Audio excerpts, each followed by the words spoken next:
The Tripura Pradesh Congress Committee has officially launched a 45-day intensive protest program to oppose the central government's controversial VVG Ramji law. Congress leadership held press conference on Saturday to detail the harmful impacts of the new legislation. Following the national call for the MDN Rega Bachao Sangram, the state wing has organized a series of demonstrations to demand the restoration of the original Mahatma Gandhi National Rural Employee Guarantee Act. Speaking at a press conference at the Congress Bhavan on Saturday, Pradesh Congress spokesperson Pravir Chakravarti issued a scathing critique of the ruling BJP government.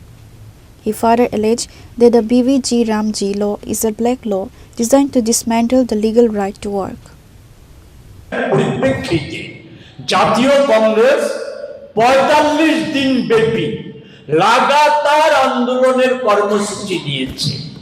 সেই লাগাতার আন্দোলনের কর্মসূচির দুইটা দিক, কারণ মোদি এই আইনের মধ্য দিয়ে আমাদের দেশের জাতির পিতা, যার স্বপ্ন ছিল যে গ্রাম স্বরাজ, সেই স্বপ্ন এবং ওনার প্রতি সম্মান জানিয়ে ইউপিএ সরকারের সময়ে সোনিয়াজির পরামর্শে ডক্টর মনমোহন সিং, যে বিখ্যাত অর্থনীতিবিদ, উনি এই আইন করেছেন।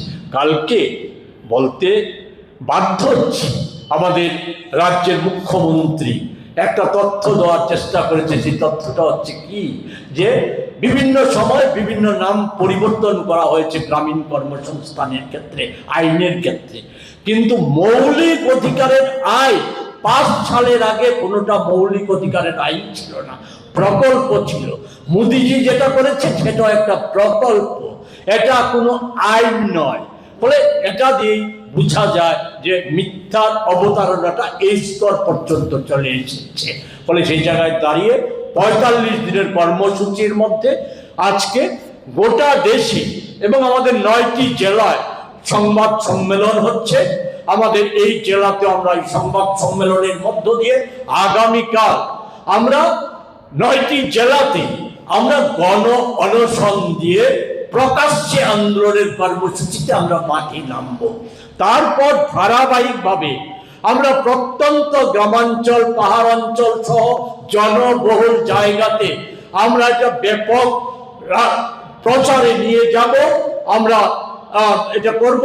এর সাথে আমরা আমাদের সর্বভারতীয় সভাপতি খারগেজি ভারতবর্ষের গ্রামীণ জনসাধারণের উদ্দেশ্যে এবং রাহুল গান্ধীজি আমাদের বিরোধী দলের নেতা, দেশের বিরোধী দলের নেতা, যে একটা চিঠি, দুটো চিঠি দিয়ে তৈরি করেছে, সেই চিঠি আমরা গ্রামে গ্রামে সমস্ত মানুষের কাছে আমরা নিয়ে যাব।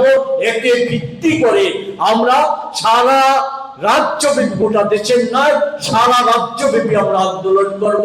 আপনাদের শুধু 2 মিনিট নেব যে স্মরণ করিয়ে দিতে চাই, এটা অনেকটা আজকে ভারতবর্ষের পরিস্থিতি যে জায়গায় দাঁড়িয়েছে, যে মোদি শাহরা ভাবছে একের পর এক জাতি আক্রমণ করে, আর অন্যদিকে ধর্মীয় বিভাজন সৃষ্টি করে সাম্প্রদায়িক মেরুকরণের মধ্য দিয়ে এরা ক্ষমতায় টিকে থাকতে পারবে।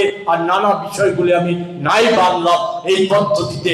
এটা পৃথিবীর ইতিহাস কিন্তু কথা বলে না। দেওয়ালের লিখন এরা পড়ছে না।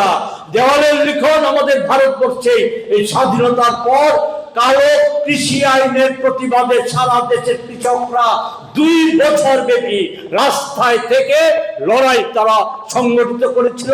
প্রায় 800 কৃষকের মৃত্যুর বিনিময়ে মোদিকে মাথা নত করতে বাধ্য করেছিল।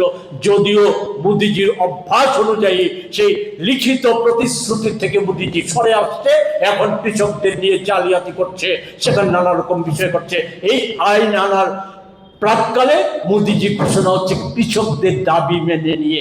ভারতবর্ষের কোন কৃষক রেগা বাতিলের দাবি করেনি, একটাই দাবি করে আসছে ভারতবর্ষের কৃষক, সেটা হচ্ছে স্বামীনাথনের কমিশনের সুপারিশ অনুযায়ী সেখানে যে মিনিমাম প্রাইস এটা নির্ধারিত করা। ফলে এটা একটা জালিয়াতিপূর্ণ।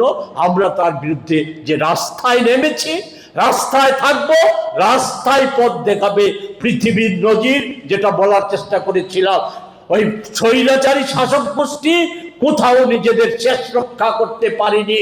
মোদি শাহদের পরিণতি সেই জায়গায় হবে। এটা ফনিয়ে আসছে আমাদের রাজ্য ওই বিজেপির অন্দরে থাকা সৎ বিবেকবান নিষ্ঠাবান যারা দেশপ্রেমিক মানুষ আছেন, যারা রাজ্যটাকে ভালোবাসেন, দেশটাকে ভালোবাসেন, নিজেদের সন্তান সন্ততিদের ভালোবাসেন, তাদের কাছে আবেদন করব, না আর নয়, অনেক হয়েছে। এবার রাজ্যকে রক্ষা করার জন্য আপনাদেরও খুলস ছেড়ে বেরিয়ে আসতে হবে। শুধু অন্তরঙ্গ মুহূর্তে নানা কথা না বলে মোদিজির ওই নিজেদের ক্ষমতা রক্ষার জন্য মোদিজির গুণগান কীর্তন না করে সেখানে আপনারাও এতে হাত বাড়ান, সামিল হন পরিবর্তনের সংগ্রামে। সেটা আমরা রাজ্যব্যাপী আমরা নেব, ঘোষণা করব। আমরা অতীব দুঃখের সঙ্গে Reported by Amit from Agatla, Chini Khora.